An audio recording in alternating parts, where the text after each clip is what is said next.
Hello. I'm going to show you how to market a real estate listing, a listing or development. It doesn't really matter if you are selling a real estate.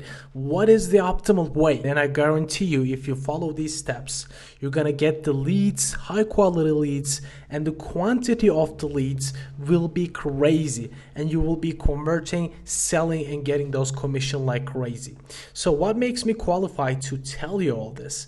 I'm a digital marketer for almost 10 years, and the agency that I'm working at is specifically focuses on real estate. So I had quite a bit of chance to analyze what works and what doesn't work, and what is the main factors that impacts the quality of the leads, the number of the leads, the quantity of the leads, and what people react to, and how you can get as much leads as possible, and how to do it on digital marketing platforms.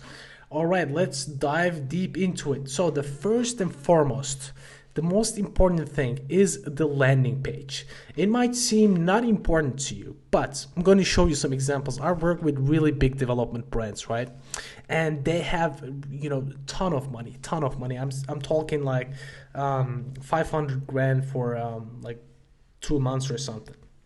And they're spending that type of money, but their website, their landing page is not really optimal for conversion. It might look good, but it is not optimal for conversion. What do I mean by that? I will show you what to and why it is so important. So let's say you run traffic from any other source. It doesn't matter. You run traffic to your website, right?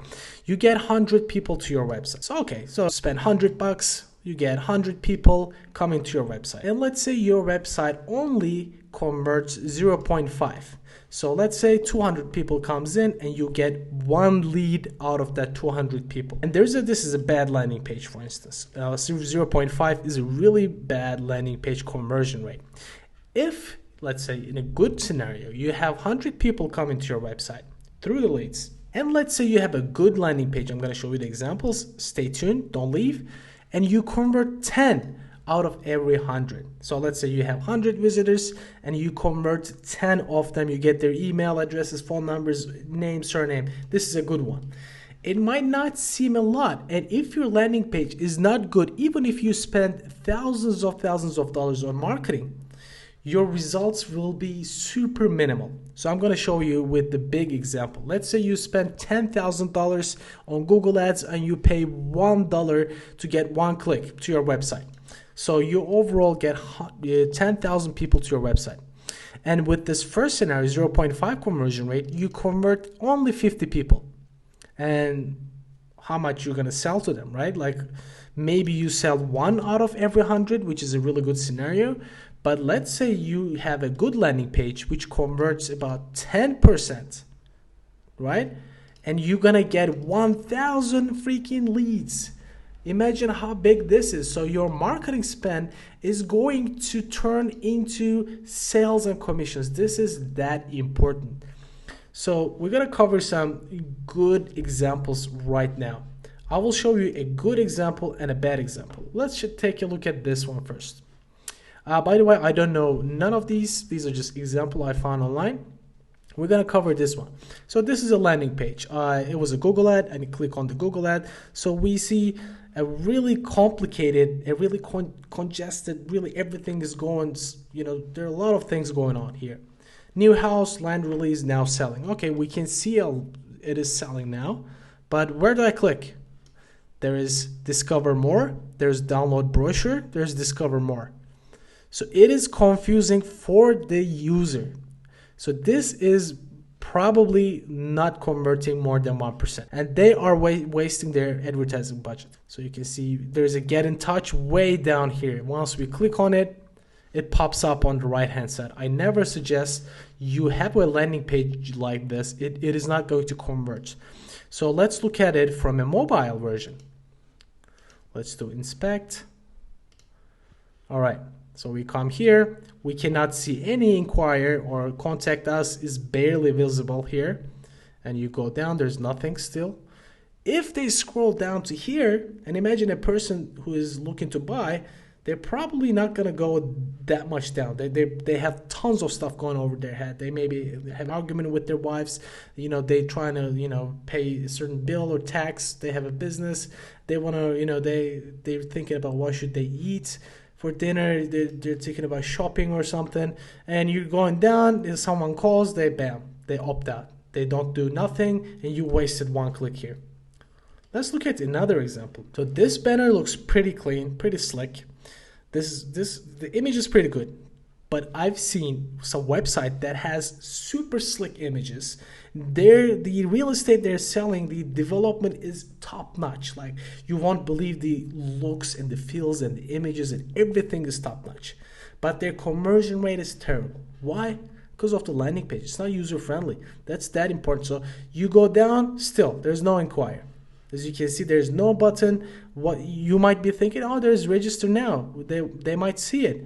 They might see it, and 10% might see it, and they might not see it. You never want to leave it to chance, and you still go down. There's nothing. They're still pitching you about home and stuff. There's no one's gonna read this. Some people are gonna read it, but not many of them. As I said, they isn't attention economy. They have thousands of things going in their heads, and you want to get their attention. You look at these images. These renders are great. It's probably not built yet, but look at this. Look at this view. It's amazing. Amazing view, amazing renders. But still, I cannot register. If I come down that much, I scroll down that much, and I can't see an inquiry, I'm opting it, like I'm bouncing off. And once we scroll all the way down, as you can see, name, email, bam, bam, bam. And take a look at this. Everything is required. What are you interested in? Required. So they might fill all those up, and they might come here. They're making me pick a price. They're probably not going to do that and bounce off. This is a bad example again. Let's look at one more. I see a lot of these, by the way. This website is a pretty slick one. So some people have that idea that if their website is not it's like a template. So they have WordPress templates. If it is like a template, they feel, my development has to be top notch. It has to be super different. My website has to be super different. And they spend all that money to develop this, slick looking website. It looks slick. Don't get me wrong. It looks good. But is it going to get the leads? No. I'm going to tell you why. As you can see, I scroll down. So this is not really good for user experience. And I'm scrolling down, doing something. What is this? And I scroll down, still an image, which is a low quality image. I go down, you can barely see the inquiries here. So they lose a customer right away. The thing that their main thought is, I'm going to spend that much money to build a different website that doesn't look like the rest. Okay, it's different. But there's a reason why all the real estate agents or developers are making a website that looks a certain way, because it is proven to work. Always consider that. You don't want to reinvent the wheel, because if there's a way that performs really well and it's proven, you want to stick to it. So always avoid that. And I want to show you a good example now, which is going to shock you, may shock you. All right, so you land on this page. You can see register right here. Click on it. It's going to take me right down to the register page. So with one scroll, I'm into the register. And take a note at this one. There's no required places. So this is not required. This is not required. They can maybe leave the email blank and fill the rest. They may fill this blank and fill the rest. And you're done. Bam, you submit it. One thing they could have done better is take this out. So the more things you put into a landing page, the more confusing it gets, because the more options leads to less actions. So the more options you give to them on a landing page, the less actions they're going to take. So you can see they're all clickable. I will never put those. They want to make it, like a social proof, but I would put those as a non-clickable. So if you click on this, you land on their Instagram. Click on this, you call that person. But overall, this is pretty good. So they could have put that form right up there, which will be the best, and we're gonna cover this one. Bam. As you can see, it is in the banner. Bam, you can see get in touch, first name, last name, email, phone number, postcode, and nothing is required. They can inquire now right away. Exclusive city living, best of Melbourne. nestled perfectly between the CBD South Melbourne. And you can see we're not covering the copy here, but we're covering the user experience for a landing page for a real estate listing or development or a resident, whatever you're selling, right?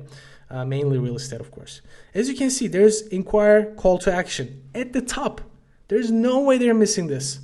And the point that you want to get there, the information is the point that they're looking, because they're more invested in taking that action. As you can see, once we scroll down, there's one more call to action. If they didn't do it, they might want to get more information. Bam, you get a call to action here again.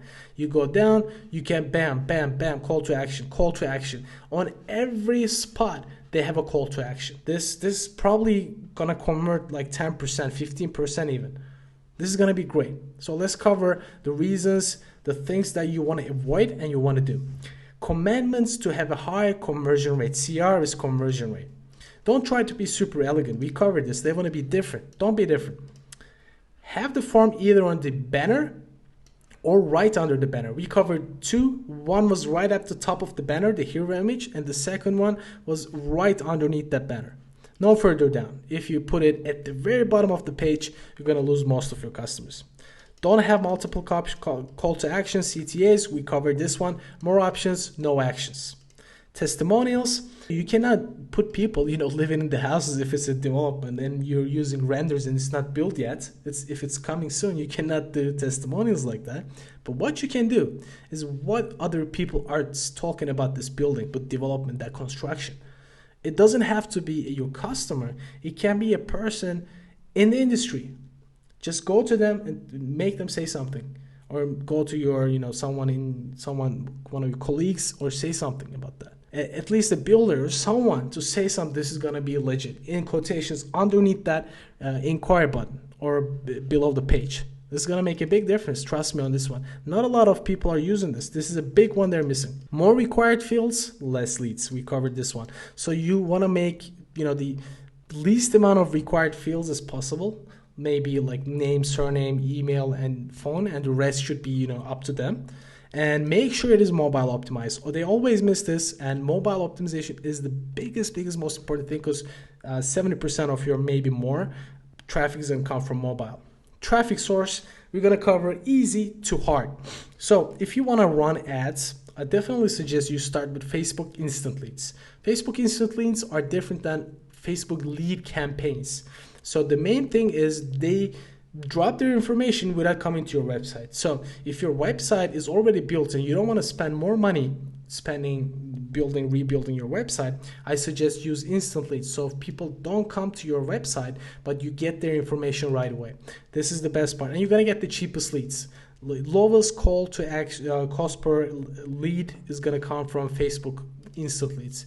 Google Discovery is the second cheapest one. You're going to get the second cheapest cost per leads. Google Performance Max, by the way, I suggest you have some leads before you get into Performance Max, because it needs some data to optimize. Facebook lead generation is different than instant leads because it's a lead generation objective, but you get people to your website, but still you can convert pretty good with that. I always use this one for our clients. Google search is going to be really competitive. You're going to get really high cost per leads because search terms are quite expensive if you're bidding on, house sales or new apartments and so on. And Google YouTube, aka Google video ads, you can use them as well, but the cost per lead is going to be pretty expensive. So I'm talking about $150, $200. It depends on the website exactly. As I said, the website landing page is going to determine your main cost per lead, but overall, and since we covered this is under control. This is absolutely awesome, 10% conversion rate, and we're talking about the traffic, how you're going to get those leads to your website. Google Display is going to be really expensive. As I said again, it's mainly a retargeting channel that you can use, and display ads that show up as like the banners on the websites, and you can use the retargeting, and the CPA will be cost per acquisition, or CPL, cost per lead, will be pretty high. And you can use Bing ads as well, but the amount of traffic you're going to drive from Bing ads is not going to be that high.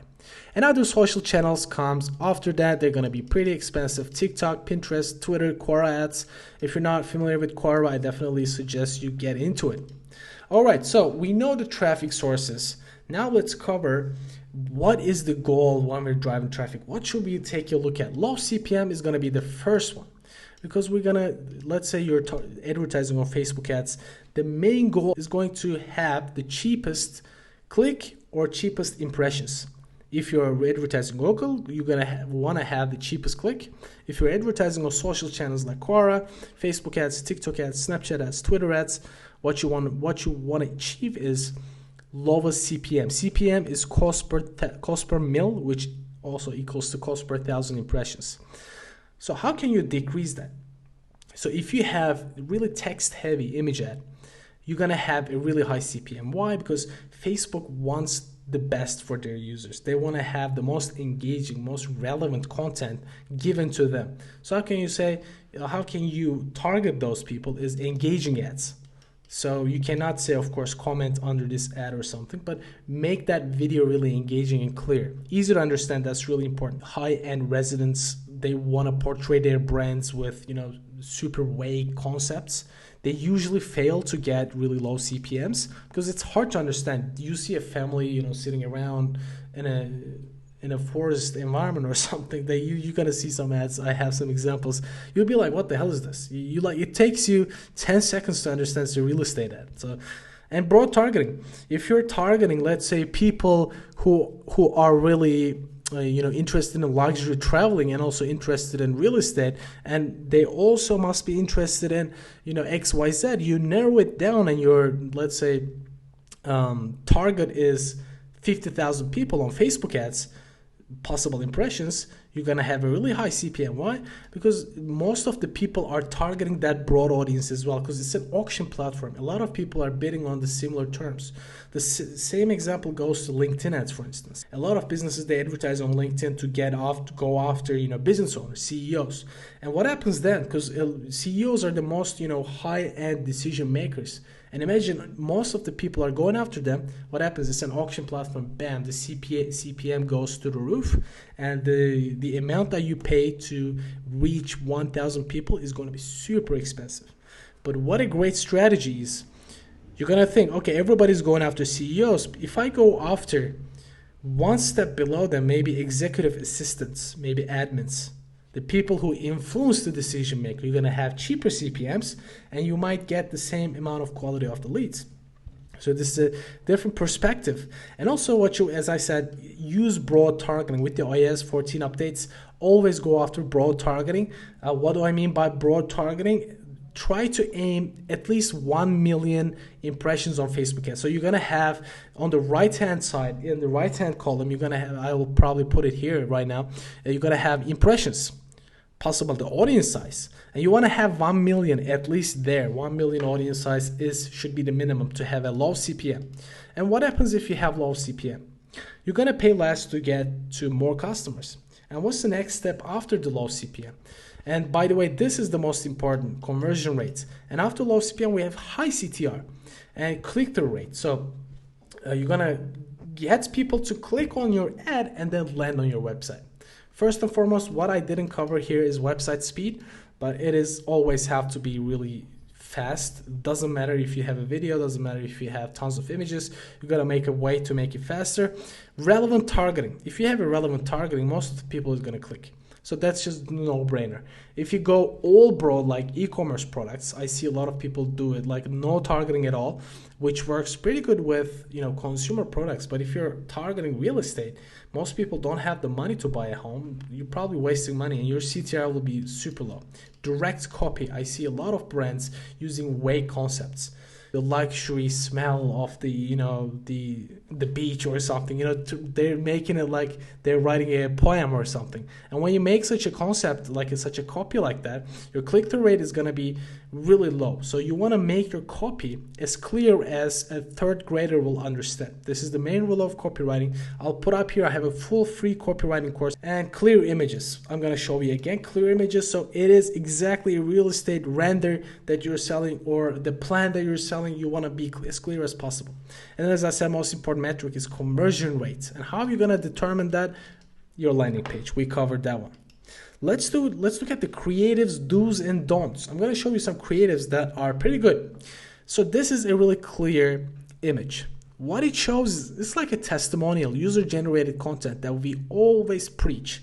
And this girl is actually, this creative is showing that. It is literally showing a creative that is literally like a testimonial. A person is just, they're showing that they're selling their properties and their rental, sales, property listing management. When it comes to real estate, you can trust the experts in Douglas, whatever.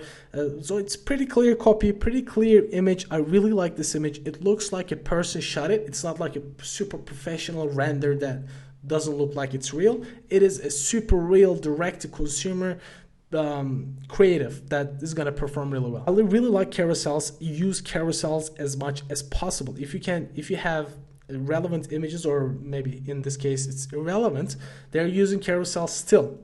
And look at this, it's a call to action and there's a call link at the end. So they say call us, don't miss out, call us. They probably have it as a call to action, the call now. It's a different ad type on Facebook ads. As you can see, you can scroll down, and using carousels are really important with real estate because it's a visual thing. You want to spike emotions. And here we have one more, a creative, which is a video shot by a drone, which probably not a new, it's not a render, it's a pretty established building here, and they're shooting the building over the top. So it's kind of hard to do that with in construction buildings. But even if you have a construction, you can fly a drone over the construction and make them imagine that's going to be there. So as you can see, this image is still amazing, and I cannot imagine it's going to be way more amazing with the video. All right, this is the one I just mentioned. Like, it doesn't mean anything. They're trying to portray. They usually, like, big brands do it a lot. Big developers do it a lot. They want to make their brand, the development, the residence feel and sound and seem like really expensive, high-end. They want to speak to the high-end customers, but it's a human as well. Human psychology is the same. It doesn't matter if they're trying to rent or if they're going to buy like a $10 million penthouse. It doesn't matter. Human psychology is the same, because they're not going to respond to a person or a family eating dinner, cutting something in the kitchen. They're not going to respond to that. They probably think, is this like a supplement ad, or what is this, weight loss ad, like a gym bra ad, or what ad is it? Usually they're like a high-end real estate, and they miss the customer right away, and there's no brand recognition, nothing. And here we have one more. The creative is pretty good. I like the creative. I don't like the written text on it. Usually the written text increases your CPM again, but look at this chunk of text. In a copywriting setting, it really doesn't work really well. If you chunk all this stuff like this, always break it down. Always have space in between each line. It doesn't matter if they have to click to read more here. It doesn't matter. Always do it. All right, let's cover the call back. So you get the information from the customers, and one of the most important part, how are you going to call back? How are you going to convert? Some people, for instance, my mom is in the real estate business back in Turkey. She's always she says, I'm calling them back and stuff. Like, she's selling, right? And she says, I'm calling them back whenever I can, and so on and so forth. I'm like, Mom, just call them as soon as they give their phone numbers. Why? Because their intent is the highest when they first fill that form in. So you want to get back to them right away. So it's the most important part. So if you have a sales team, always instruct them to do it. Call back in 5 minutes max. They have the highest interest the moment they filled up the form. And there's a sales technique I'm going to show. I got it from Alex Harmozy. Call them like their buddy. Some people, they call it like a telemarketer. Hey, am I talking to XYZ? Hey, am I talking to Johnny? Hey, am I talking to Karen? Is this Karen? It's like a question mark at the end. Hey, is this Karen? Like, they probably they're wired to answer it like, is this like a telemarketer or something? Even though they gave their number, they don't know you were calling from XYZ. Don't be like, I'm calling from real estate XYZ. Am I talking to something?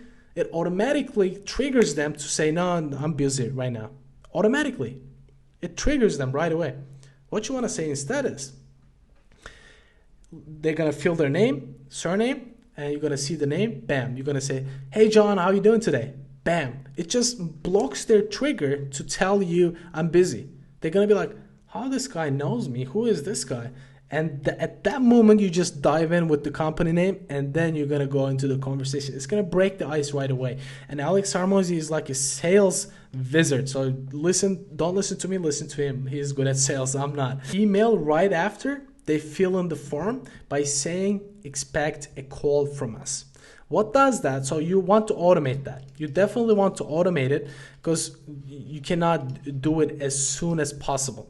It has to be automated. Salesforce, MailChimp, whatever it is you're using in your company, they do it super fast. So you're going to automated calls or emails are going to be sent to them, but a lot of people are missing this. A lot of people are always showing some stuff about their listing, like a generic email. What I would do, which works extremely well, is say, hey, expect a call from us. This is XYZ real estate, residence, property listing, whatever it is. The next part, email right after the first call. So you had the call, they say, yeah, I'm gonna think about it. I might come to the the showroom to whatever it is. I might come to talk to the sales guys on Tuesday or something. Have a talk. Bam, the call is over. You're gonna email them right after. Don't automate this. You might have a script, but feel that script, but what you talked about. Always instruct that to your sales guys. This is going to be really important. This is going to be the make or break of how your success is going to be with that communication. So imagine the rest of the properties. They always send automated emails. If you make that script little bit tweaked to that person, so what is the sales guys are doing anyways, right? They're just sitting down, chatting, drinking coffee, smoking ciggies, right? Or they're calling people. And they're going to send one email after that prospect. They're not calling 10,000 cold calls, right? So they're just talking to people who are interested, right? And once a person is interested, you don't want to miss that hot lead. Bam, send a personal email. We talked about this. You said you might be coming on Tuesday. Let's make a deal. It was really great to talk to you. I want to you might see this, see that, some information about the properties. The more is the better. All right. Hope you liked it. As I said, watch my free copywriting video. Don't forget to subscribe. Take care.